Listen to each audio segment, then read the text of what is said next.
Grannies don't blog, so I won't be blogging you, Sam, but I would love to keep in touch and work out what this badass lady is about. She's going to tell us, I'm sure, about the dreadful obstacles she's had to overcome in terms of colitis and much worse. But whatever we think it's inside, as far as I'm concerned, it's all guts. Come on.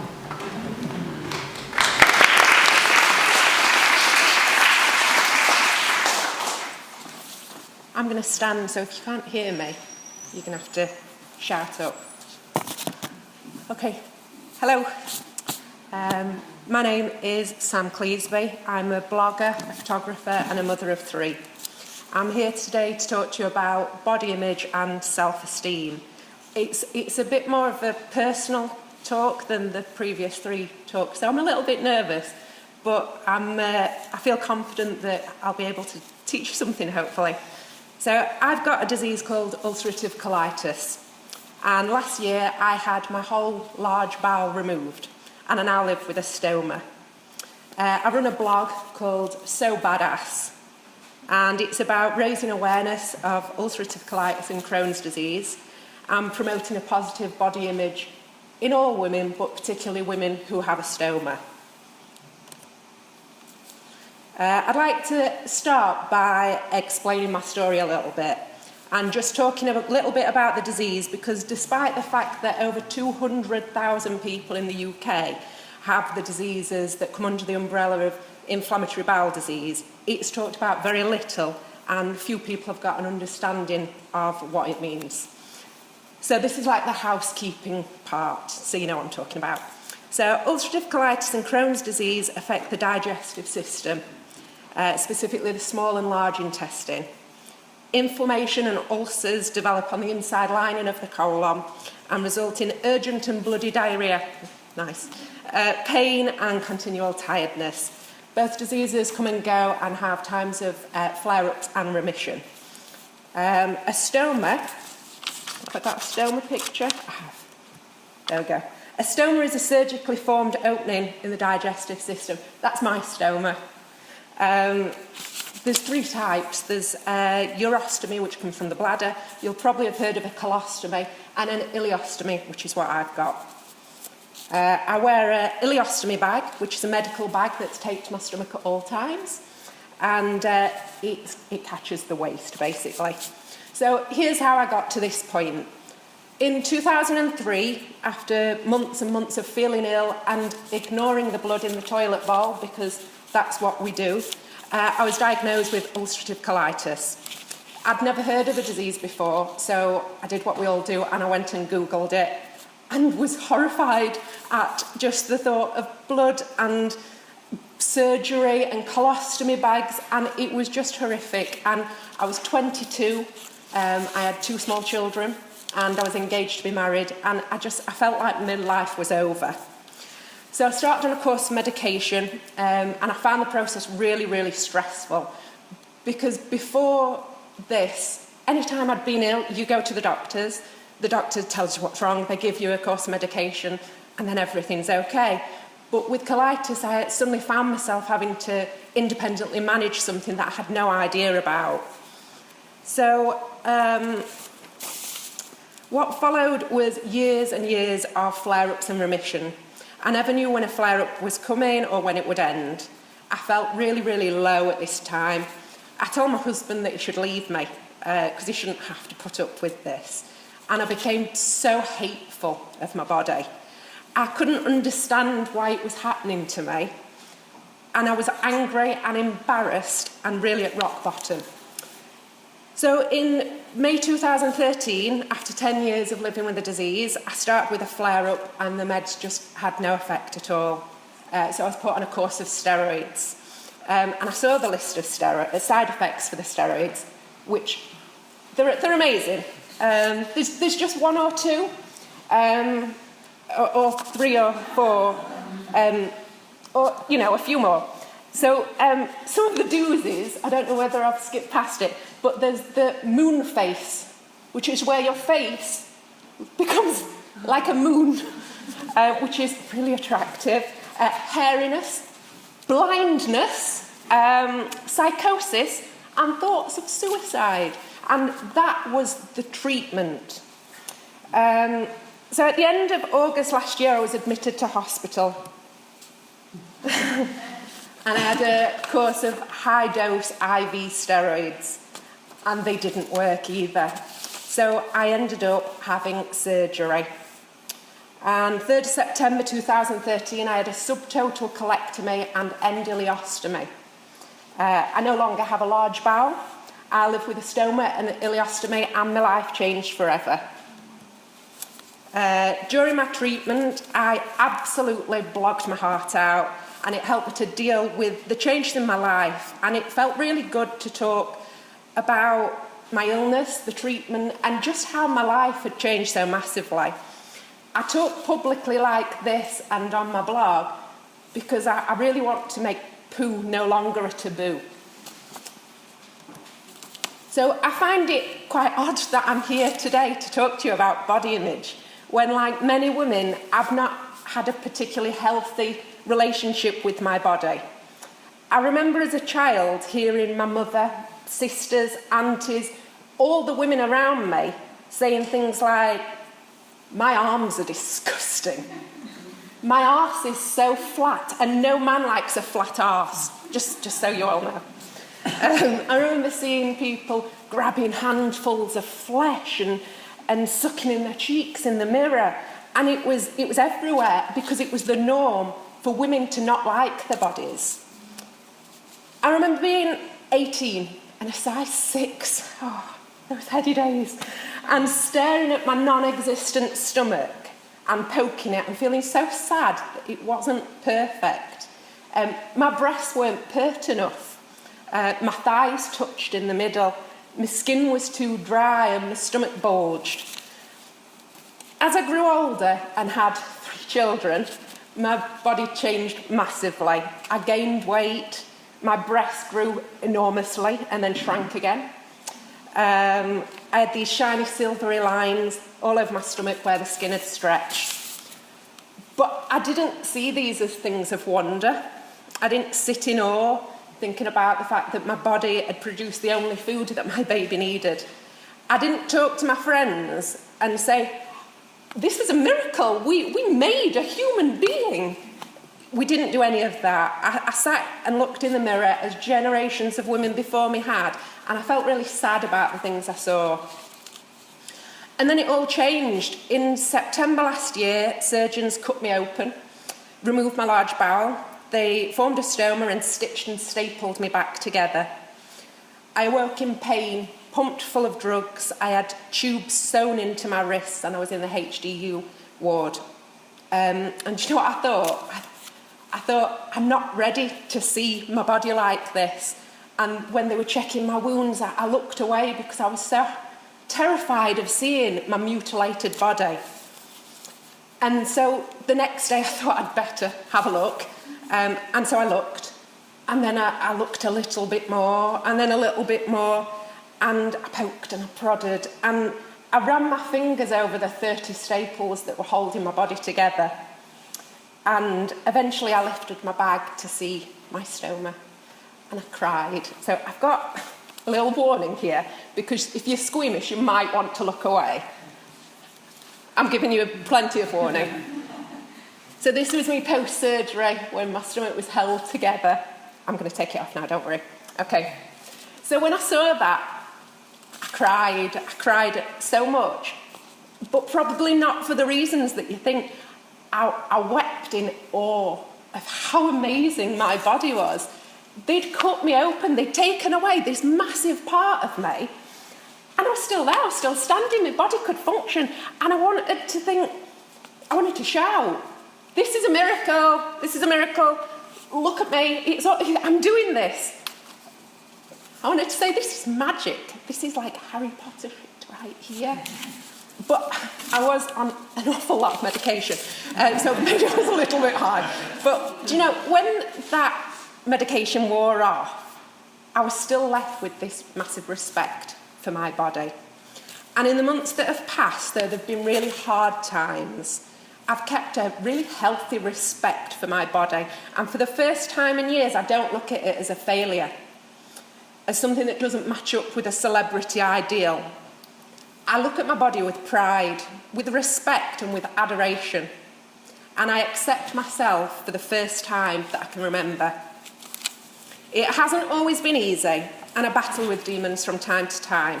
So I'm going to read a blog post that I wrote on the 22nd of September, which was 3 weeks post-surgery. And I'm going to try not to cry when I read it. Today I feel very down. I look in the mirror and I see my scar and the bag and I feel so unattractive. Before the surgery, I was kind of upbeat and I didn't think I'd feel bad about my appearance. I think after being ill for so long, vanity was the last thing on my mind. But now the dust has settled and life is going on, it feels like an issue. I'm very conscious of smell. I think I smell of poo. My husband Tim tells me I don't, and logically I know I don't, it's just that I'm aware I've got a bag of waste sat in a pouch on my stomach and the fear sets in. At times when I'm feeling down, I can't imagine how Tim can bear to be near me. Surely it must put him off. He can't really want to hug me or lay in bed next to me with my gurgling stomach and bag of poo. Why would he? Why would he want to put his arms around me? And these feelings are tough. It's hard to look in the mirror at the minute. I'm both intrigued and disgusted by my new body. Having to clean my skin and stoma means touching it and being aware of the changes, but there's times where I just like to cover it all up and pretend it's not there. I worry Tim won't find me attractive anymore. After all, if I don't, then how could he? We had a chat today after I cried a lot. He's a wonderful fellow, you know. He tells me this will never affect our relationship, that he loves me and everything's okay. He says all the right things and he makes it better. The kids are honest. I'm glad of that, but it's still hard. They tell me it's weird, that they don't like seeing the stoma. They say it upsets them and they look away when I don't have my bag on. It's been a tough few weeks for them though, and I'm so proud of their resilience and courage. I can't imagine how scary it is for a child to know their mum is having an operation, and I was away from them for 2 weeks. But I do feel sad. I feel like the bag is a barrier between us. They don't like it, and so they don't want to sit on my knee or cuddle me, and that's really hard. But I won't push them. They need to deal with this in their own way and at their own pace. I'm sure as time goes on, they'll get used to it, and it will just become normal. It's such early days, and I'm sure things will get better. Things will get better, I know that. So that was a bad day. And I had a few more like that. And I still do, but the bad days become less and less, and the good days are increasing. And so on one of these good days, I had an idea. And so when I was due to have surgery, I Googled stomas. And nobody here should ever Google stomas because it's horrific. Most images are medical, none are particularly flattering, and most are terrifying. But since having the surgery, I realised it's nowhere near as frightening as I thought it would be. So I decided, as I live with a photographer, I would do a photo shoot to show off my bag and my stoma. And hopefully, what I wanted was to create a series of photos that showed femininity, sexuality, creativity and beauty. These are a few of the pictures. I have a stoma. I wear an ileostomy bag. But it is such a small part of what I am. I wanted to read out a couple of comments that I've had on my website. This is the reason I do what I do, why I blog about my most intimate thoughts, and why I speak at events like this. And this is why I'm so passionate about raising awareness and positivity. So this is a quote from a lady who emailed me. Your blog has helped me in more ways than you will ever know to get me through an awful time in my life. I would lay awake at 3 a.m. in hospital, just reading and thinking, I'm not alone, I'm not a freak, I can do this, and that's all thanks to you. And then this one was from a lady in America. Thank you so much for posting these beautiful photographs. My disabled son is having this surgery, and I too have been too afraid to look online at all the scary stoma pictures until I ran across you. You just made me feel so much better. My surgery's brought me many positives, not only in helping others, but it's given me a positivity and confidence that I just didn't have before. As I lay in the high dependency unit at the Northern General, I was exhausted and totally dependent on those around me. When I came home to recover, I couldn't even shower without the help of others, and I needed my family and friends to help me to do everything. I couldn't walk more than a few steps without becoming out of breath, and my 32-year-old body had no strength left at all. I had to give up control and rely on others, and this was so hard for me. My mum raised 3 girls who never needed a man. We do our own DIY, we carry our own bags, and we are strong, independent women. So laying in bed, needing total support from others, was absolutely excruciating. But it showed me that I've got the most amazing support system around me. My friends and family rallied, and they made those couple of months so much easier. During that time, it was hard to imagine that I'd ever be back to normal. But something funny happened. Once my body started to recover, I gained this respect for my poor, battered body, and suddenly I've lost fear in all those things that frightened me before.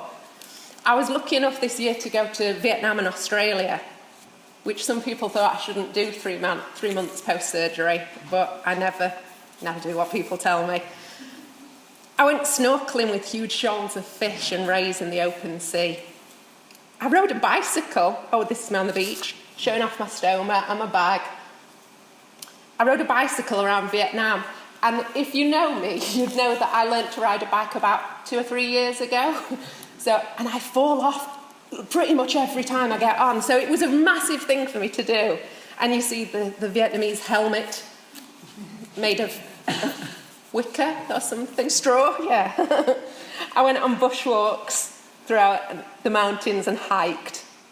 Perhaps I had something to prove to myself, or perhaps I just realised that I'd faced such a tough time that all those things that were frightening before, I could battle any of them. Before surgery, I was scared of heights. Then during our trip in Australia, I stood on a dam and leant right over, looking hundreds of metres down to earth.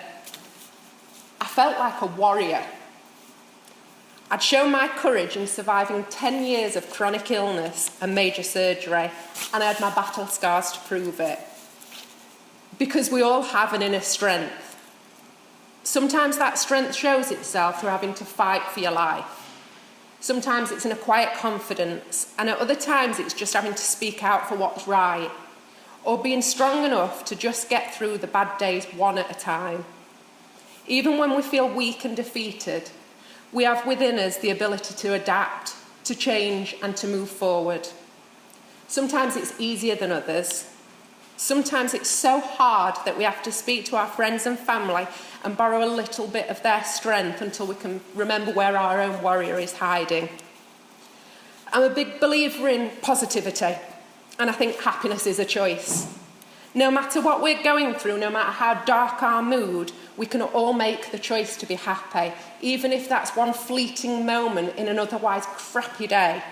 So I read this quote, and it says, "Happiness can be found even in the darkest of times, if one only remembers to turn on the light." And that comes from Albus Dumbledore, because yes, I get my life-affirming quotes from fictional characters. So I'm talking to you today on International Women's Day, and you might be wondering how any of this relates to you. You probably don't have a stoma. You may not have any scars. You might not be suffering from an illness. You might even be a totally lucky woman or man who has never had issues with self-esteem or body image. But I doubt it. I bet that most of you have.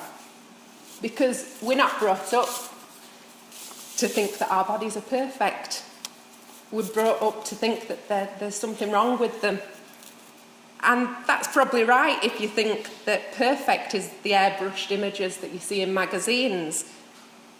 But that's what's currently classed as perfect is such a narrow Western ideal. It's not real life. Real life means that our bodies are different shapes and sizes. Some of us are naturally slim, others carry more weight. Some of us are tall, others petite. Some of us have scars, stretch marks, big breasts, large labia, small labia. The list goes on, and there's always going to be somebody out there to tell you that you're not perfect. Some marketing executive, not you. Katie telling us that our parts aren't perfect. Sorry, some marketing executive thinking of a way to make money from our negative body image. And it needs to end. We all just need to be a lot kinder to ourselves. And we need to teach the next generation of young women that their bodies are amazing.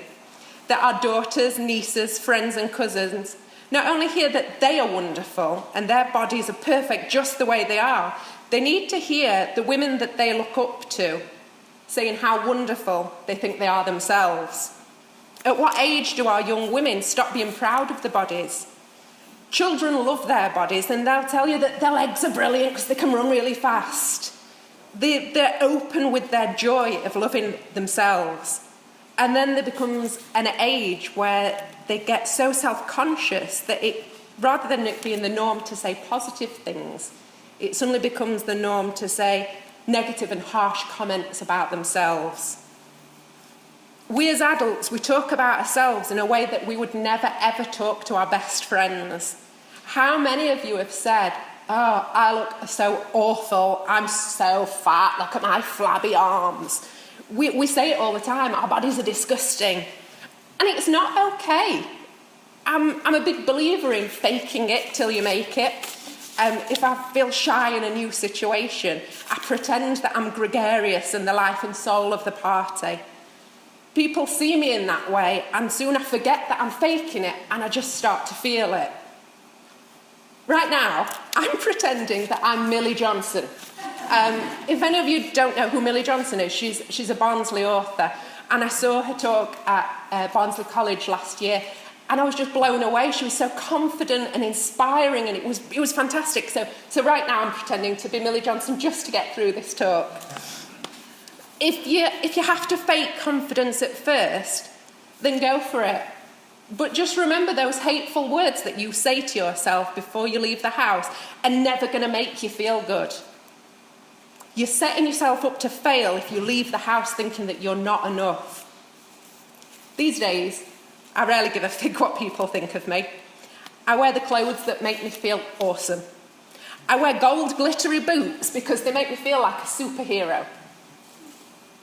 I give myself positive affirmations. I tell myself, my body is amazing. It bore 3 children. It fed them. It allows me to fulfill all the things I want to do. It survived illness, disease, and surgery. It is interesting and it is beautiful. I don't want my daughter in 20 years' time to be remembering her mum using words like disgusting or vile about her body. I don't want her to remember me acting ashamed. I want my daughter to remember that mum was a warrior, that she lived life to the full and she was proud of her amazing body.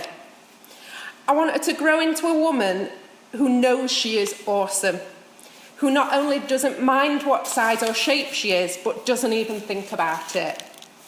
I want her to grow up to be so badass. Thank you very much.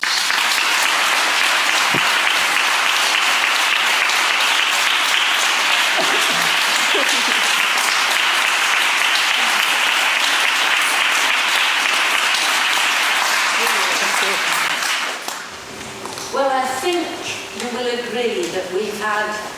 Are you getting a bit soppy like me? 4 kinds of inspiration today. The inspiration we have had. I would ask you to take from these ladies today a quote from a real person. Well, nearly real, because he was a bit of a misogynist. It's a version of George Bernard Shaw's argument with Lady Macbeth's notice of life being a brief candle. When he said, "Life is no brief candle.